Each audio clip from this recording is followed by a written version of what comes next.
connecting, and we are now recording.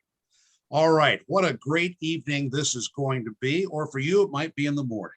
I'm Pete Weber, voice of the Nashville Predators. Terry Crisp, my longtime partner here, and joined by one of Terry's former players, certainly the most unique of them all, Manon Rheaume with the Tampa Bay Lightning. Manon, I know it's very hard to believe. I'm not going to aid you with this, but how long ago it was you got the call from the Lightning that you were going to get a chance to go to camp with them? What was running through your mind back then?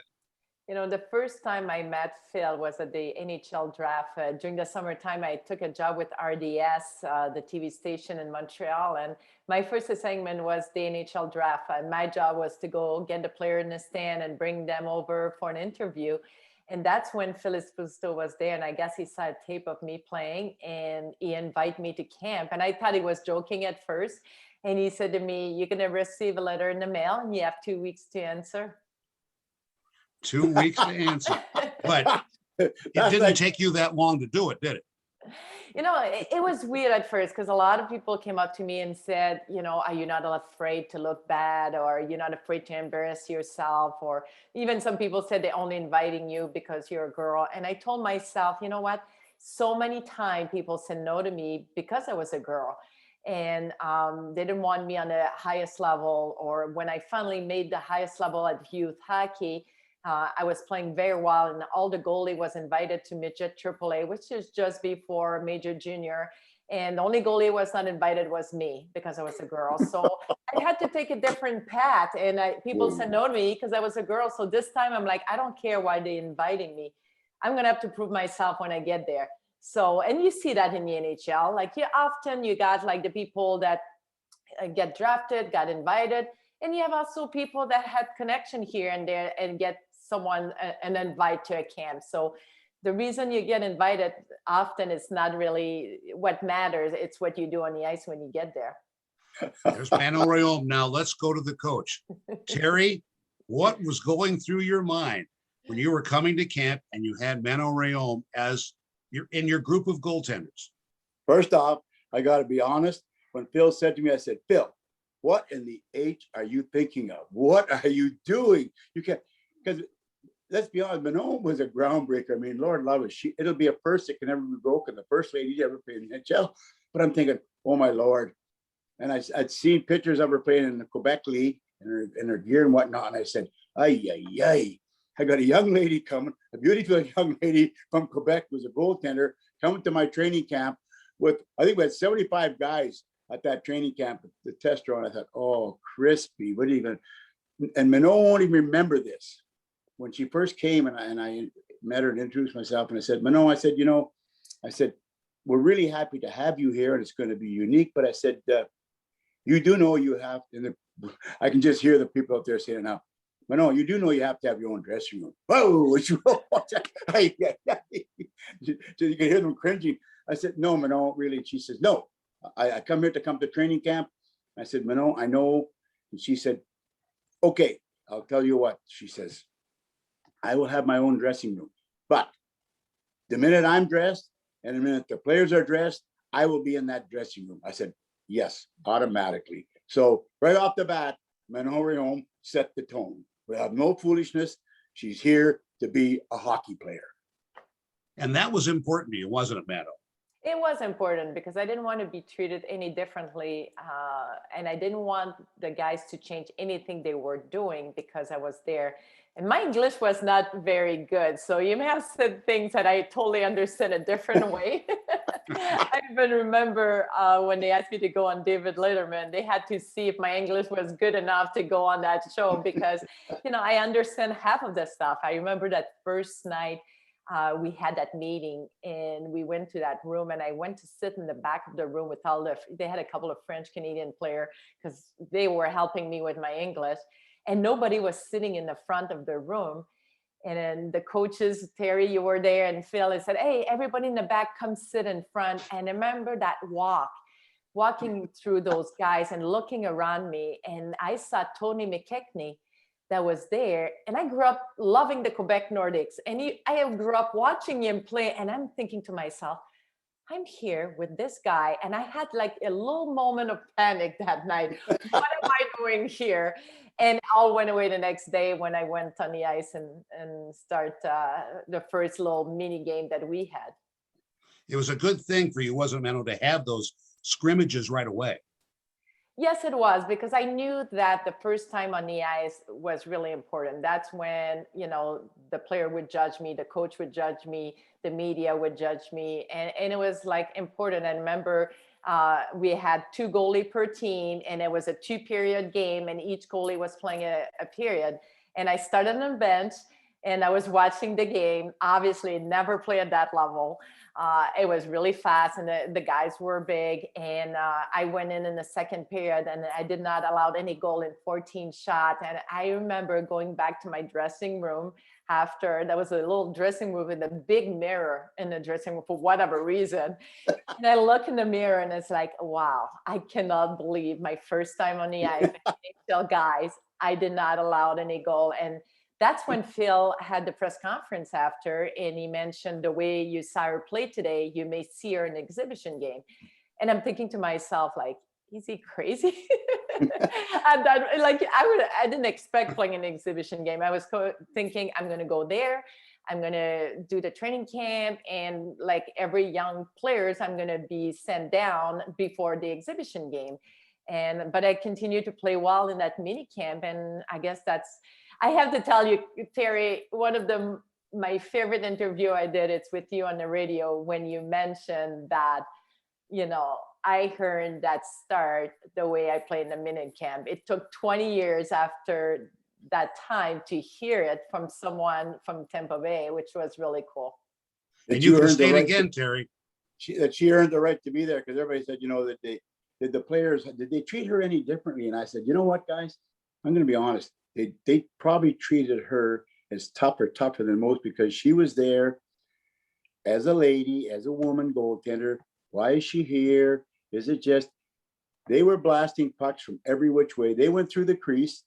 I'll tell you, they took the feet up from under Manon 2 or 3 times. She never budged. She'd get up and go into this she had a little short shriek. She'd get into a little crouch, and you could just see she's gritting her teeth saying, you try that again. You try coming through here once more. I'm getting right back up again. And when I watched you, I said, yowzy, this young lady has got a lot of grip. But then again, I should not have been surprised. You played Major A hockey, and you don't play Major A hockey without knowing how to play. And I don't care what position you're in. So, Manon, you are a role model for so many young ladies trying to game.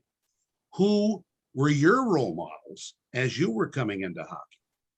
It was NHL players. I never saw women play anywhere else. So Danielle Bouchard was my favorite goaltender for the Quebec Nordics. And when I was younger and I became the first girls to play in a Pee Wee tournament in Quebec, it was like a big story. And I had a chance to go practice with the Quebec Nordics and take picture with Danielle Bouchard, with the Stastny brothers back then, and Dale Hunter. That was like all the players playing there. And it was the coolest moment. I was 11 years old skating with those guys and getting to meet my idol. And after that, when I went to Atlanta after Tampa that full year, Danielle Bouchard was from Atlanta. So my first game I ever played in Atlanta, he was there. So that was another cool moment for me. You were in, I got to just interject for a second here. You went to the Pee Wee tournament in Quebec. Yes. That is the biggest Pee Wee tournament in the world. I play in front of 15,000 people. That is the greatest, just to let the people out there know, that's not just another Pee Wee tournament. That is the Pee Wee tournament. What was it like skating out onto the ice on the Coliseum?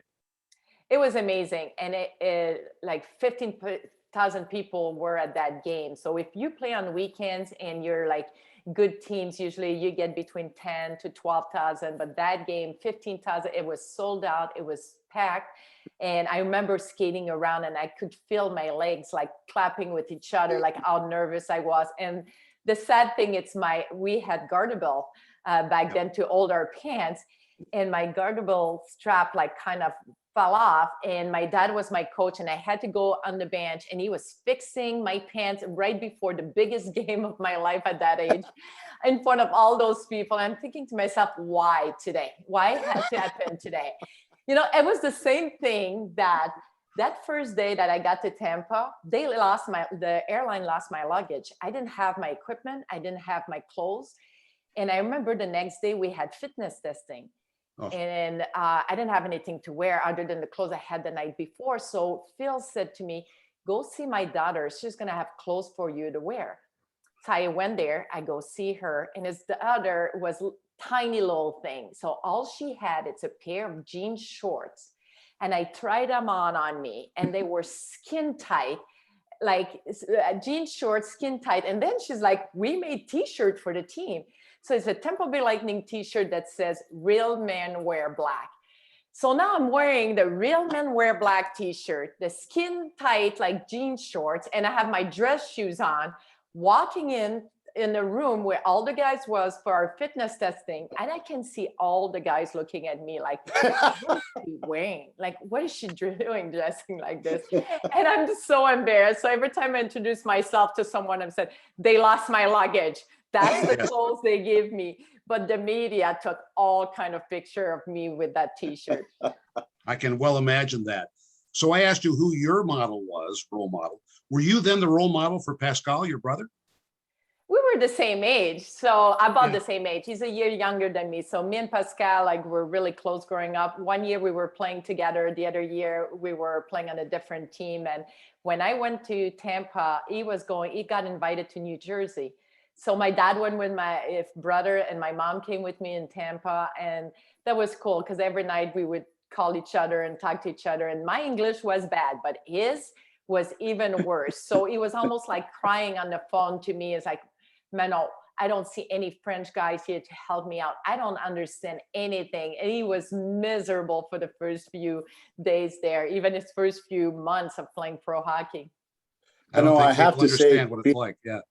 I got to say to her, I can relate to what you're saying, because when I was in St. Louis and then later on in Philadelphia, one of my roommates was Andre Moose Dupont. And he was exactly like you. He didn't understand a lot of English, but he was trying and learning. But the one thing that irritated Moose the most was we'd be in a room, like say in the shower after a practice or something, and all the guys are come in and they're all laughing and kibitzing. And Andre always felt they were laughing at him. And you know, the Moose, he's going to tear somebody's head off. He's going to kill somebody. And I had to convince the Moose that no, Moose, they're not talking about you. They're not talking about me. They don't even know we're here. So relax, Moose. But the Moose and I used to roommate on the road all the time. And back then, you were allowed to smoke a little bit. A little. Bad. And he would get up in the morning when we were on the road and open the window, light a cigarette, and he would watch Popeye cartoons to learn English. And you can't. Later on, I can tell you the jokes about Moose and Popeye. I learned English with a bunch of hockey guys, so well, you learned the real English. Yeah, you learned, let's say, some slang. Exactly. We'll put it that way.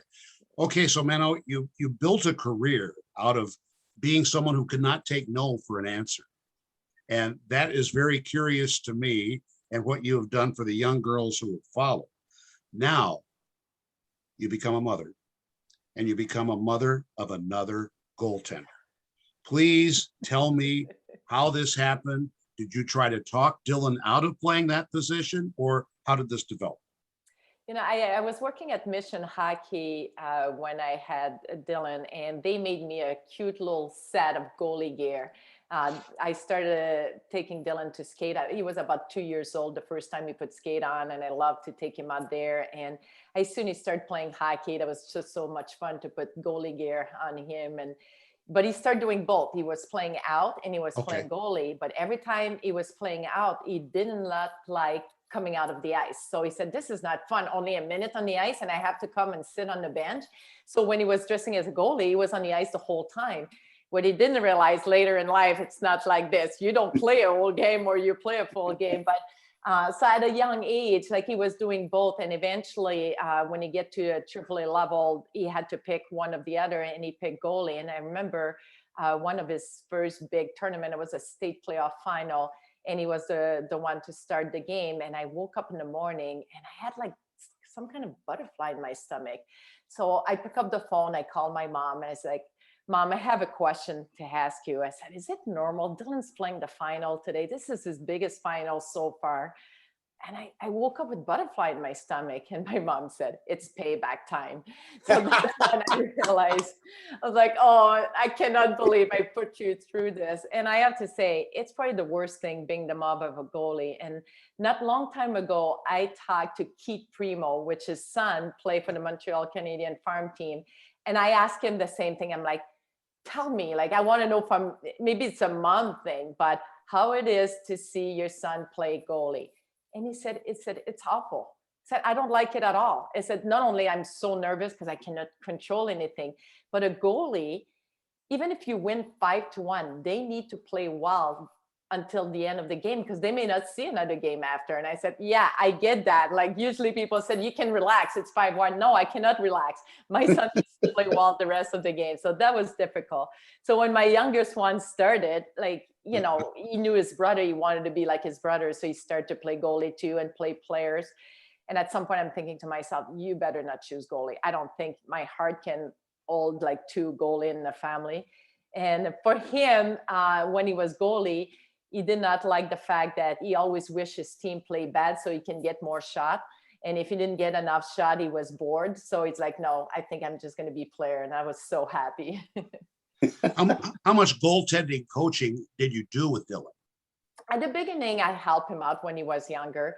But you talk to any NHL players that try to coach their kids, they're going to tell you the same thing. Our kids doesn't want to listen from us because we're just the parents. So as soon as you start taking it more seriously and start playing AAA hockey, I wanted someone else to teach him. But what is cool today, I never really give him advice on how he plays, but after a game, often he's going to talk to me like about this goal or this save that he made, because as a goalie, sometimes some save that looks easy are way harder. And same thing with goals allowed or the way he played the puck. Dylan loves to play the puck, and sometimes like a little play that he make behind the net can make the whole difference for a breakout or a goal that happened later. And most people doesn't notice that, but those are the things that I notice, so we can have that conversation after a game. Nothing made Terry more nervous than watching his goalie handle the puck. You wouldn't be nervous having my son playing for you right now. He loves playing the puck. And look, we should add, everybody, he's playing very, very well for my alma mater at Notre Dame and getting set for the playoffs coming up this weekend against Penn State. Yeah, they're playing Penn State. So they played them twice last weekend and they just finished the season and they're starting again. And this year it's going to be different because it's going to be a single game elimination. So, you know, the cool thing about this league, it's up to grab. Anybody can beat anybody in that and the Big Ten. So it'll be a lot of fun to watch. So Terry, what do you think of your former player now?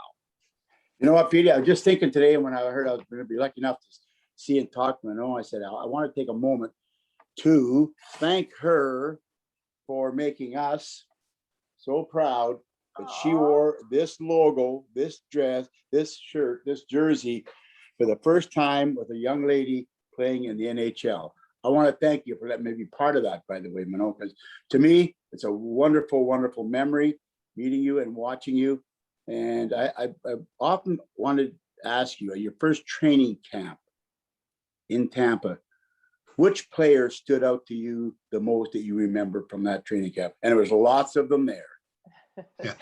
You know, I have to be honest, it went so fast and it was so crazy that I didn't really notice someone, you know, in particular, because it was just too much happening too fast and language barrier. And I remember going from one thing to the other thing. Every day I had something to do. I had TV to do or radio, or it was just like overwhelming. And that moment seemed like the week long or whatever long we were, it's almost like it went by so fast that I wish I had time to more like enjoy every single moment of it. And I think often you talk to people that play in big games and that's what they're going to tell you, like the game went so fast because you're so focused and so into what you're doing. And I guess the camp, I wish looking back now that I had more time to really like everything sink in and realizing what I was doing there. Have you seen a tape of your the period you played of hockey yet? You know, I saw a few goals, but this is a funny story. The first goal I allowed that game, for me, when I was in net, it felt like it was like a shot from further out than it was. So after that game, you know, I was proud of what I accomplished. Like they started right away. Like I remember right away we had a PK. I'm like, how did we get a penalty right away? Like really? First time on the ice. But it turned out to be the best thing because I got a few shot in and I started like getting into the game.